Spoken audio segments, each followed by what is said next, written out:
अंत तक जरूर देखें। और दूसरी बात यह है कि दोस्तों अगर मेरे यूट्यूब चैनल पर आप नए हो तो दोस्तों मेरे यूट्यूब चैनल को जरूर सब्सक्राइब करें, तभी आपको समझ में आएगा, तभी आप इससे रिलेटेड वीडियो का ईजिली आप देख पाओगे और आपको नोटिफिकेशन भी मिल पाएगा। तो दोस्तों बिना टाइम इन्वेस्ट किए हुए आज के इस वीडियो में बात करेंगे हाइड्रोलिक पावर पैक के बारे में। दोस्तों हाइड्रोलिक पावर पैक का मतलब ये होता है जो जो सिस्टम पावर जनरेट करता हो, हाइड्रोलिक पावर जनरेट करता हो, माने प्रेशर जनरेट करता हो, उसे बोलते हैं power pack, hydraulic power pack. Hydraulic pressure जहाँ से जनरेट किया जाता है वो उस सारे सिस्टम को बोलते हैं पावर पैक। तो हाइड्रोलिक सिस्टम में क्या होता है, हाइड्रोलिक के किसी भी एप्लीकेशन के लिए हाइड्रोलिक पावर पैक होना जरूरी है, जिससे आपको रिसोर्स ऑफ प्रेशर मिलेगा, तभी तो आप सिलेंडर का मूवमेंट करवा पाओगे। तो उसमें दो चीज़ इंपॉर्टेंट होता है, एक तो पावर पैक होना चाहिए जो हाइड्रोलिक प्रेशर आपको प्रोवाइड करवाएगा, दूसरा सेकेंड चीज़ होना चाहिए वो सिलेंडर होना चाहिए। सिलेंडर को कैसे करना, आगे करना, पीछे करना, फॉरवर्ड चलाना, रिवर्स चलाना, अप चलाना, डाउन चलाना, वो सब कुछ इस पर डिपेंड करता है। और थर्ड होता है एक इलेक्ट्रिकल सर्किट, जो सर्किट सिग्नल को आप कंट्रोल करता है पूरे सिस्टम को। तो हमें वो इलेक्ट्रिकल के बारे में बात नहीं करना, हमें बात करना है हाइड्रोलिक पावर पैक का। दोस्तों पावर पैक ये सामने देख रहे हो, ये पावर पैक का 2D डायग्राम है। इससे हम समझेंगे कि पावर पैक में क्या क्या सामान, क्या क्या चीज़ होता है, वो सारा इंडिकेशन कर रहा है। मोटर्स का मतलब ये मोटर है और नीचे पंप लगाइए, मोटर इस पंप को रोटेट करवाएगा। उसके अंदर ये ऑयल टैंक है, ऑयल टैंक से फिल्टर होकर पड़े वाटर, यहाँ फिर ऑयल, हाइड्रोलिक ऑयल इस कंपनी इससे होकर पंप से होकर इस वॉल में जाएगा और वॉल से होकर सिलेंडर में जाता है। तो ये जो वॉल है, वॉल के अंदर दोस्तों तीन टाइप के इसमें वॉल लगे हो, 3 4 जितना भी टाइप का वॉल लगा हो आप डिपेंड करता है आपके सिस्टम पे। तो जो पावर पैक डिज़ाइन किया जाता है उसके अंदर बहुत चीज़ कॉमन है, हर एक पावर पैक में आपको मिलेगा। फर्स्ट रिलीफ वॉल, जो पावर पैक का जो प्रेशर को मेंटेन करने के लिए यूज़ किया जाता है कि पावर प्रेशर ओवर प्रेशर ना हो पाए, तो उसके लिए रिलीफ वॉल लगता है। दूसरा होता है कि एनआरबी भी लगेगा आपको हाइड्रोलिक पावर पैक में। हाइड्रोलिक पावर पैक में एनआरबी का ये काम होगा कि जो पंप प्रेशर भेजा है लाइन में, वो प्रेशर रिटर्न ना आए, वो एक डायरेक्शन में काम करेगा। एनआरबी जिसको चिकवाल के नाम से जाना जाता है, वो सिर्फ प्रेशर को जाने देगा, रिटर्न आने नहीं देगा। सेकेंड, प्रेशर सिस्टम प्रेशर को चेक करने के लिए आपको पास इंस्ट्रूमेंट लगेगा, तो ये प्रेशर गेज लगा हुआ है। उसके बाद थर्ड, इसके अंदर एक्यूमुलेटर लगेगा। एक्यूमुलेटर का मतलब ये होता है कि कभी सिस्टम का प्रेशर सडनली कम हो गया, 200 kg है, वैसे 50 kg भाग गया, तो आपको क्या है कि वो उतना क्या जब 200 kg रहेगा तो उसका एक्यूमुलेटर का जो वैल्यू होगा वो 200 kg होगा, प्रेशर वो स्टोर कर लेगा। और जैसा सिस्टम का प्रेशर घटेगा तो उस प्रेशर को अपना छोड़ के सिस्टम के प्रेशर को मेंटेन करवाएगा। ये हुआ। उसके बाद दोस्तों इसके अंदर रिडक्शन वाल्व भी हो सकता है और डायरेक्शन कंट्रोल वाल्व। तो ये सारा कुछ को हम पावर पैक पे ही माउंट कर देते हैं, सारा कुछ मैनिफोल्ड के हेल्प से सारा कुछ को हम इसी पावर पैक के ऊपर माउंट कर दिया जाता है। Relief valve, direction control valve, pressure control valve, pressure gauge, उसके बाद जो भी पंप और ऑयल टैंक के ऊपर हम मेंटेन कर देते हैं। ये सारे सिस्टम को बोलते हैं पावर पैक। ये सारा सिस्टम मिला के पावर पैक बनता है। दोस्तों चलो इसका एक नॉर्मली सी देखते हैं क्या क्या सिस्टम में क्या क्या हो सकता है। दोस्तों सबसे पहले तो उसके अंदर एक टैंक होगा,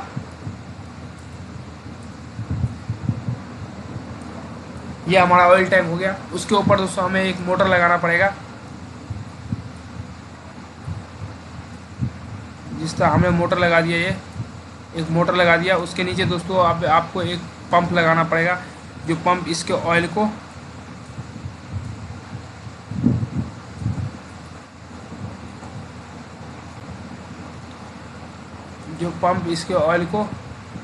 ये पंप लगा दिया। उसके बाद दोस्तों पंप लगाने के बाद उसके बाद आपको यहाँ पे एक मैनिफोल्ड लगाना पड़ता है हाइड्रोलिक पावर पैक के ऊपर। मैनिफोल्ड का मतलब ये होता है कि इसके अंदर सारे वो कंट्रोल वाल, रिलीफ वाल, सारे वाल का अरेंजमेंट होगा।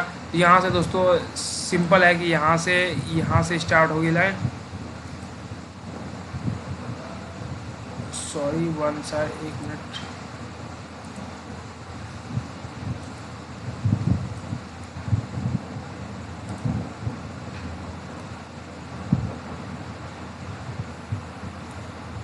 अटैच होती है यहाँ से लाइन, इस लाइन को हम नीचे करते हैं। उसके बाद यहाँ से ये पावर पैक से होके ये मशीन है, ये मोटर है, ये इसका पंप है, ये दोनों आपस में इंटरकनेक्ट होगा, ये आपस में कनेक्ट होगा।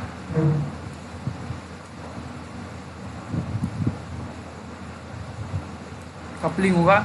ये पावर पैक क्या करेगा, ये जो मोटर है इस पंप को रोटेट कराएगा। इसके अंदर ऑयल होगा, ये सब मैनिफोल्ड या मैनिफोल्ड में सारे कंट्रोल वाल लगे होंगे, उसको हम इलेक्ट्रिकली सिस्टम से ऑपरेट कराएंगे। दोस्तों सबसे पहले हम इसका एक 2D डायग्राम देखते हैं, उससे हमको काफ़ी अच्छी तरह समझ में आएगा। देखो दोस्तों, ये हमारा एक टैंक है, इसके अंदर ये पंप लगा हुआ, पंप को मोटर अभी नहीं लगा, इसमें नहीं लगा हुआ, मोटर लेस है। इसमें क्या होता है कि मोटर लगा हुआ है, मोटर से ये पंप क्या होगा, प्रेशर को भेजेगा इस वॉल के अंदर। तो ये सिलेंडर छोड़ के सारा अरेंजमेंट जो होता है, ये रिलीफ वॉल है कि सिस्टम का प्रेशर को ऊपर ना बढ़ने देगा। बट बेसिकली जो बात करें इसके अंदर जो लगता है, यहाँ पे एक पैलर में एक गेज लगेगा, इसके सीरीज में लगेगा एनआरबी का मतलब नॉन रिटर्न वॉल, ये होता है। दोस्तों इस ड्राइंग में देख सकते हो कि यहाँ पे एक मोटर है, जिस तरह ये वाला ये मोटर लगा हुआ है, ये पंप है। तो उसी तरह ये मोटर है, ये पंप है, यहाँ से क्या हुआ, ये टैंक है, जो ये टैंक है, ये टैंक यहाँ पे इस ड्राइंग में देख सकते हो, ये टैंक है। यहाँ से ऑयल इस पंप से होते हुए ये देखो, ये जो लगा हुआ है, इसका काम है सिर्फ प्रेशर को ऊपर जाने देने का और नीचे नहीं आने देगा। तो इसे बोलते हैं एनआरबी, नॉन रिटर्न वॉल। इससे क्या होगा, कभी सिस्टम में प्रेशर बहुत ज़्यादा हो गया तो मोटर में प्रेशर रिटर्न आएगा, तो मोटर क्या होगी, उल्टी घूम जाएगी, उसके बाद मोटर डैमेज हो सकता है, पंप भी हमारा डैमेज हो सकता है। ये जो लगा हुआ है एक सिलेंडर का, ये इसे बोलते हैं एक्यूमुलेटर। एक्यूमुलेटर का मतलब ये होता है कि जब भी सिस्टम में प्रेशर होगा तो ये क्या होगा, ये इसके अंदर नाइट्रोजन भरा जाता है, एक बैलून होता है, बैलून ऊपर जाकर प्रेशर में दब जाता है। जैसे सिस्टम का प्रेशर घटेगा वैसे ये क्या करेगा, अपना प्रेशर छोड़ के सिस्टम को प्रेशर को मेंटेन करवाएगा। सेकेंड चीज़ यहाँ जो लगा हुआ है ये है रिलीफ वॉल्व। रिलीफ वॉल्व का काम ये है कि सिस्टम में जो प्रेशर आप सेट कर रहे हो जितना वैल्यू, उससे ज़्यादा वैल्यू बढ़ने नहीं देगा। उसके बाद दोस्तों यहाँ यहीं पे जैसे एक्यूमुलेटर लगा उसी तरह यहाँ पर गेज भी लगता है। उसके बाद ये वॉल है, ये डायरेक्शन कंट्रोल वॉल है। इसमें क्या है, नॉर्मल कंडीशन में ना तो सिलेंडर को आगे पीछे होने देगा और ना ये प्रेशर को जाने देगा। ये प्रेशर क्या है, डिस्चार्ज होएगा इससे रिलीफ वॉल्व से। उसके बाद ये डायरेक्शन में जब ये कॉइल ऑन होगा तो ये आपको सिंपल सी पता है कि प्रेशर लाइन चाहे कनेक्ट होगा इससे, तो ये आपका जो हो जाएगा, ये बैक फॉरवर्ड चलेगी, रिवर्स चलेगी, दोनों के हेल्प से ए बी को आप ऑपरेट करवा के फॉरवर्ड रिवर्स चला सकते हो। तो इसमें ये इतना जो अरेंजमेंट होता है वो सारे अरेंजमेंट यहाँ पे किया जाता है। तो इसे बोलते हैं पावर पैक, और ये मिलके पूरा हाइड्रोलिक सिस्टम बनता है। ये सिलेंडर है, डबल एक्टिंग सिलेंडर लगा हुआ।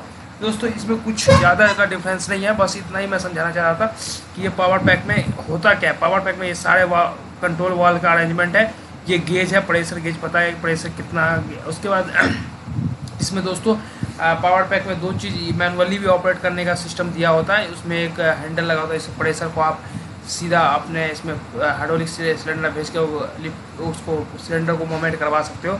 उसके बाद ये सारे जो कंट्रोल वाल है, कंट्रोल वाल सिर्फ इलेक्ट्रिकली काम करेगा, मैनुअली भी काम करेगा, जैसा आपका पावर पैक है।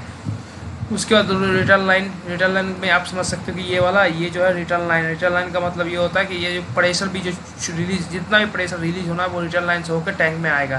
तो यहाँ पे भी इंडिकेट कर रहा है, यहाँ पे भी देख रहे हो आप कि यहाँ पे एक रिलीफ पल्स होते हुए प्रेशर यहाँ पे देख रहे हो, यहाँ पे ये फिल्टर की हेल्प से और फिल्ट्रेट होकर ऑयल टैंक में रिटर्न आ रहा है।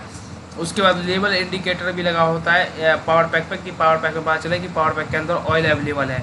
उसके बाद जब ऑयल को पंपिंग करेगा उसमें फिल्टर लगा होता है कि कचरा ना जा पाए, नहीं तो वॉल अपना ये हो जाएगा, मतलब जाम हो जाएगा। तो उसके लिए हम फिल्टर लगाते हैं, फिल्ट्रेट होकर अपना ऑयल पंप में जाता है, पंप से होकर वॉल से होकर पूरा कंट्रोल सिस्टम से होते हुए सिलेंडर को जाता है कि आप सिलेंडर को कितना का। उसके बाद ड्रेन फ्लग का मतलब ये होता है कि कभी भी अपने हाइड्रोलिक ऑयल में कभी भी मॉइस्चर आ गया या पानी आ गया तो क्या होता है, ऑयल का ग्रेविटी कम होता है तो ऑयल तो ऊपर रहेगा, पानी नीचे चलाएगा। तो हम इसके हेल्प से जो पानी इसके अंदर है, पानी को पावर पैक से बाहर निकाल देंगे। ओके दोस्तों, तो ये सिंपल सा था और कुछ भी नहीं है इसके अंदर।